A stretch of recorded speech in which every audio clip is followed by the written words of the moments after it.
बिस्मिल्लाहिर्रहमानिर्रहीम। अस्सलाम वालेकुम डियर स्टूडेंट्स, मैं हूं मोहम्मद आरिफ और आप देख रहे हैं मेरा YouTube channel Arif the educator.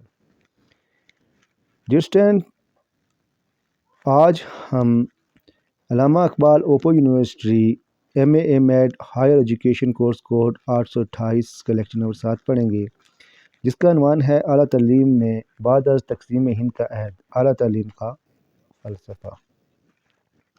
बाद अज़ तक़सीम हिंद का अहद, इसमें हम देखेंगे कि इसमें आला तालीम के लिए क्या क्या कारनामे सर अंजाम दिए गए और क्या क्या काविशें की गई और किस तरीके के साथ आला तालीम को प्रमोट करने के लिए इक़दामात उठाए गए। सबसे पहले हम देखते हैं कि इंतज़ामी मुनासिब और फ़ौजी मुलाजमत की अहमियत। 1947 में हिंदुस्तान की तकसीम के बाद यूनिवर्सिटियों का यही निज़ाम हिंदुस्तान और पाकिस्तान दोनों को विरसे में मिला। 1970 और 1980 की दहाई में पाकिस्तान में नई यूनिवर्सिटियाँ कायम हुई, लेकिन निज़ाम तालीम में कोई तब्दीली वाक़ई न हो सकी। इस हकीकत से भी इनकार मुमकिन नहीं कि मुल्क में इंतज़ामी मुनासब और फ़ौज की मुलाजमत इस कदर अहमियत के अमल समझी जाती थी कि मुल्क के ज़हनी अफराद की एक कसीर तादाद यही जज़ब हो जाती। इसका नतीजा निकला कि ज़हनी लिहाज से तीसरे दर्जे के अफराद को पुरकशिश अदारों में मुलाजमत न मिलती और तदरीस व तदरीस से मुंसलिक हो जाते। कम मुआवज़ों और तरक्की के कम मौक़े के बायस एहसास कम तरी, ये इसका दूसरा अहम पॉइंट है। जो अफराद कॉलेजों और यूनिवर्सिटियों में पेशा वराना तदरीस से मुंसलिक थे, उनकी तनख्वाहें CSP और फ़ौजी अफसरों से कहीं कम थी, जिसके बाद असातिज़ा में एहसासी कमतरी पैदा होने एक फ़ितरी अमल था। और दूसरी तरफ यूनिवर्सिटियों के असातिज़ा की तनख्वाहों में स्कूलों और कॉलेजों के असातिज़ा बराबर ज़्यादा थी और तरक्की के मौके भी कहीं ज़्यादा हासिल थे, लेकिन पेशा वराना तदरीस के साथ मुंसलिक एहसास कमतरी बदस्तूर मौजूद रहा। सिर्फ वही असातिज़ा इस एहसास कमतरी से निजात पा सकते जिनके पास गैर मुल्की डिग्रियाँ थी या बैरून मुल्क एक नुमायाँ मुमताज़ समाजी रतबे के हामिल थे। चूँकि ये लोग अक़लियत में थे, इसलिए स्कूलों और कॉलेजों हत्ता कि यूनिवर्सिटियों के असातिज़ा का मायूसी के शिकार थे, जिन्हें हुकूमत और माशरे की दीगर तबकों की तरफ से पेशा वराना तदरीस के तक़द्दुस के नाम पर बेवकूफ़ नहीं बनाया जा सकता था। मज़ीद बर हाँ, तालीमी तक़रीबात जहाँ अमूमी तौर पर दानिशवर और तालीम याफ़्ता अफराद को मदऊ करना चाहिए और उन्हें अहमियत दी जानी चाहिए थी, वहाँ अफसरशाही के कुल पुर्ज़ों की अहमियत दी जाती रही, क्योंकि यूनिवर्सिटियों के चांसलर और प्रोफेसर अफराद अफसरशाही के मुताबिक होते थे। तरक्की का मेयार, तहकीकी मकालों की अशात। 1970 की दहाई में यूनिवर्सिटी की ग्रांट्स कमीशन ने ऐसे कवानीन का इजरा किया जिनके तहत सिर्फ वो असातिज़ा तरक्की के मुस्तहिक़ ठहरते जो तहकीकी मकालों की अशात कर सके। गुज़श्ता कई दहाई से यूनिवर्सिटी में जो बुरा भला काम हो रहा था, ये कवानीन इसका ताख़ीर से बरामद होने वाला नतीजा थे। बहरहाल ये कवानीन तो नाफुज़ हो गया, लेकिन लोगों ने इसकी खिलाफ वर्जी करने का तरीका भी ढूंढ लिया। बहुत से गैर मेयारी रसायल इजरात की इशात शुरू हो गई, जिनमें गैर मेयारी मकाले शेयर होते, जिनके बायस तालीम आमा में नहायत कम इजाफा होता है। तख़रीब कार ज़हानियत के मालूम लोग गैर मुल्की मकाले चरा कर उन्हें अपने नाम से शाया करते और ज़हीन अफराद की इस वक्त हौसला शुकनी होती जब तहकीक के नाम पर धोखा करने वाले अफराद को प्रोफेसर के ओहदे पर फाइज कर दिया जाता। तालीम और तहकीक में तलबा की अदम दिलचस्पी तालीमी मेयार बढ़ाने के लिए हुकूमती कोशिशें। तलबा भी यूनिवर्सिटी को महज तालीमी अरसा गुजारने का एक ज़रिया समझते थे। इनके नज़दीक एक मकसूद अमल था जो महज कागज़ के एक टुकड़े यानी डिग्री के असूल पर मुश्तमिल था, जिसके बाद उन्हें मुलाजमत, समाजी रुतबा, तहफ़्फ़ुज़ का एहसास हासिल होता।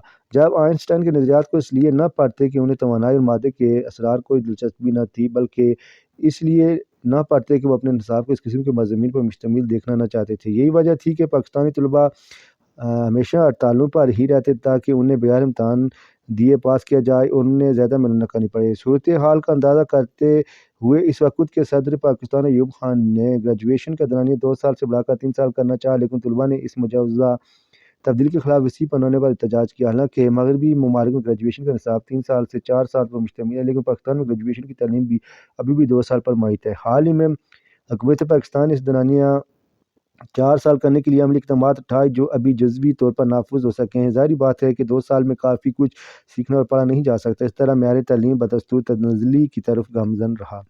तलबा की अंजुमन तालीमी इदारों में ज़बरदस्त क़ुव्वत।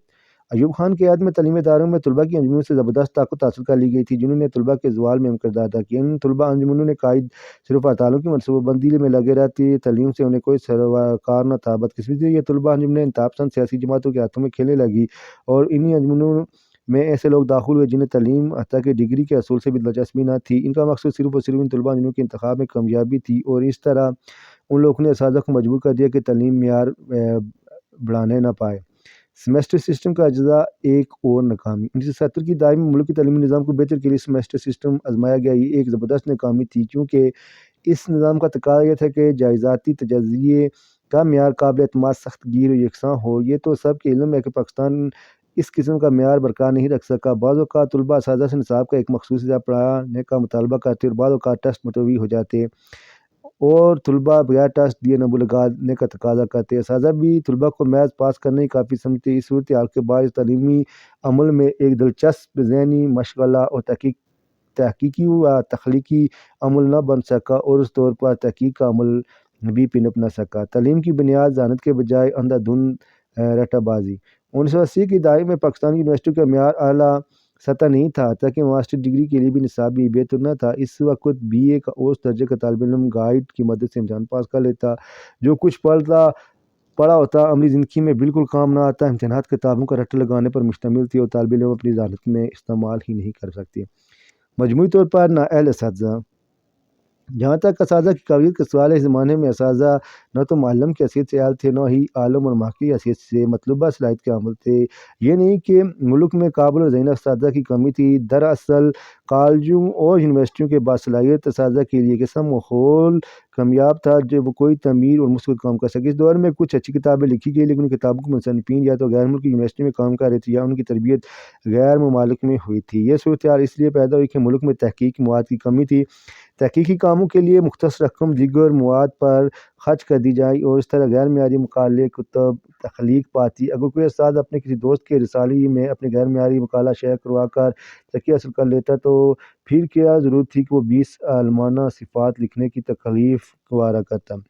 غیر معیاری کتب خانے۔ یونیورسٹیوں کے کتب خانے میں دستیاب سہولتیں کافی ہیں اور ان کے لیے مناسب دیکھ بھال بھی نہیں کی جاتی تھی۔ اکثر کتب خانوں میں اہم رسائل، جرائد، اخبارات کے علاوہ تخلیقی و تعلیمی سرگرمیاں نہیں تھیں۔ سب سے بڑی بدقسمتی یہ ہے کہ کتب خانوں کے قوانین تحقیقی اور تعلیمی کاموں کی راہ میں رکاوٹ اور سنجیدگی محققین اور ماہرین کے لیے مناسب سازگار نہیں۔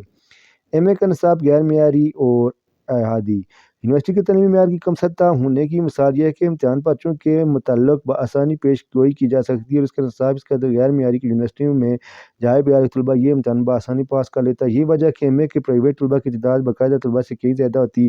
اگر طلباء کا گائیڈوں میں سوال نہ آتے تو وہ احتجاج کرنا شروع کر دیتے کہ پرچوں کو نصاب سے ترتیب نہیں دیا گیا۔ یہ بھی حقیقت ہے کہ یونیورسٹیوں کا کوئی بھی امتحان نقل کے ذریعے پاس کیا جا سکتا ہے، جس سے معیار تعلیم میں ابتری ہونے کا ثبوت ملتا ہے۔ ڈیئر اسٹوڈنٹس، یہ تھا آج کا ہمارا لیکچر۔ امید کرتا ہوں کہ یہ آپ کے لیے فائدہ مند ہوگا۔ ما توفیقی الا باللہ۔ السلام علیکم، خدا حافظ۔